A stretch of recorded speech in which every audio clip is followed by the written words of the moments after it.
Ano ang magandang sandata para di ako masaktan ng mga katrabaho ko na mangkukulam?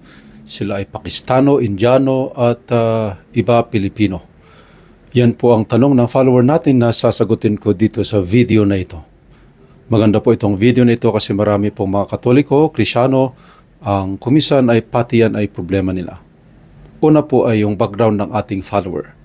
Yung follower po natin ay nasa abroad, may katrabaho siya, pero sabi niya sinasaktan siya, kinukulam siya, at alam niya yon kasi alam niya ang mga ganyan na style kasi mismo na nanay niya, magulang niya actually, ay kinulam at pinatay. So nasa occult siya, in other words.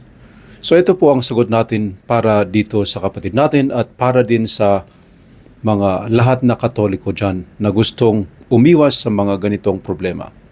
Number one, pinaka-importante na gagawin sa turo ng simbahan, nasa Biblia po yan. Gospel reading natin ngayon, John 15, at tinuturo ng katekismo din natin at tinuturo ng mga expert na mga exorcist ay ito po. Yung remaining in what we call the state of grace. Ano ang state of grace at bakit yan ang pinaka-importante na protection natin laban sa mga occult practices na yan tulad ng pagkukulam? Ganito po yan. In our gospel reading for today, pag nagsimba po kayo, John 15, sinasabi ng ating Panginoon, I am the vine, you are the branches. Remain in me, and you will bear fruit, much fruit. Ang ibig sabihin nun, pag kasama mo ang Diyos, pag friend mo si God, pag malapit ka sa Diyos, pag ang grasya ng Diyos ang nag-protect sa iyo, wala nang kung sino pang power dito sa mundo, kahit sinong pinaka-powerful dyan, ang may kayang manakit sa iyo. Yun ang ibig sabihin ng state of grace. Ang state of grace, yung estado ng kaluluwa natin na banal tayo, na malapit tayo sa Diyos, na walang sagabal, there is no hindrance for the grace of God to protect us. Ibig sabihin nun, kahit isang mortal sin, dapat wala ka. Kasi ang mortal sin, ang kasalanan, ang naghihiwalay sa atin sa protection ng Diyos. So pag nasa state of sin ka, pag mayroon kang mortal sin, yung mga seryoso na kasalanan, ibig sabihin, wala kang protection. Kaya nga, ang gusto ni Satanas para ma-influensya ka, para masaktan ka, para magkasakit ka, and eventually makuha niya ang kaluluwa mo, ay wala ka sa grasya ng Diyos, nasa kasalanan ka. Yun po ang dapat iwasan natin. At paano natin maiiwasan yan in the Catholic Church? Isa pong paraan, sacramental confession. Sakali man na meron kang kasalanan, dapat ikumpisal. Totoo po ito, turo ito ng mga exorcist, sila yung nakakakita. Ako din napatunayan ko yung power ng confession talaga. Sabi nga ng mga exorcist, one confession is equal to 100 exorcisms. Bakit powerful ang confession? Kasi yun nga, pag nangumpisal ka, nagsisi ka, nagsorry ka sa pare, tapos nagpa-advise sa pare kung ano yung gagawin mo para di mo mabalikan yung kasalanan na yan, tapos ginawa mo yung pinapagawa ng pare na penance, edi matutulungan ka na magiging banal, na isabuhay ang kabanalan. Yun po ang goal ng confession. Sa tulong ng simbahan, sa tulong ng pare, gagawin mo yung mga dapat mong gawin para maibalik ka sa banal na buhay, sa state of grace nga. So pag nasa state of grace ka, hindi natatalab po yung mga kademonyuhan, yung mga evil things na tulad ng kulam, curse man yan o ano man yan, na gustong gawin sa iyo ng mga nasa kabila, nasa kadiliman, nasa kaharian ng demonyo at ni Satanas.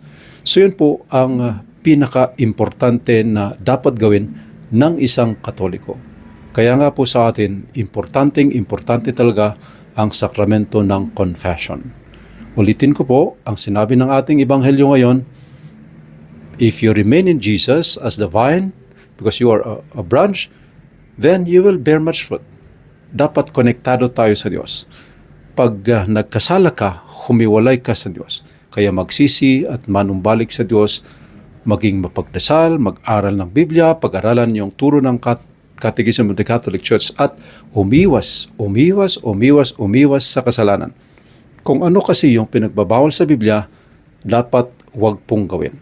kung ano yung pinagbabawal din sa Catechism of the Catholic Church, parehas naman sila ng sinasabi, dapat huwag gawin. Bawal po sa Biblia ang pag-aalbularyo. At etong kapatid natin, nagpapa-albularyo kasi siya. Yung mga parents niya mahilig sa albularyo nun. Kaya nung kinulam sila, edi tumalab yun kasi nasa kabila sila. Hindi sila nasa grasya ng Diyos.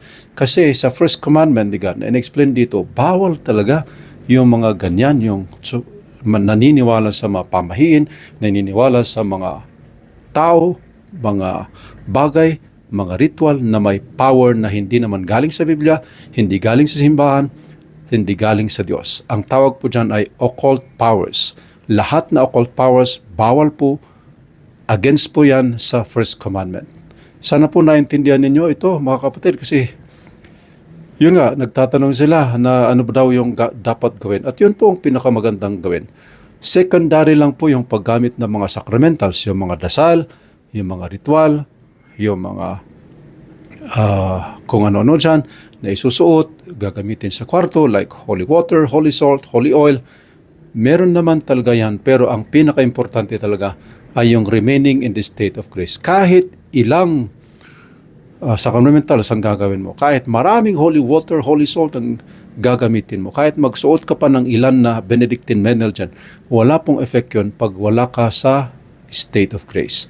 Kaya pangunahing advice ko talaga, remain holy. Remain in the state of grace.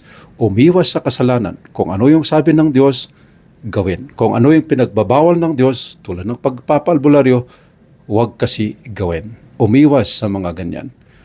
Maging totoong Katoliko, 100%, huwag po i-contaminate ang ating kasalanan, ang ating pananampalataya, para po meron tayong protection through the grace of God. Sana may natutunan po kayo. Please, mag-comment, i-share ang video na ito para makatulong po kayo sa ministry na ito. I am Father Jeffrey Habado of the Diocese of Baguio po. God bless at salamat ulit.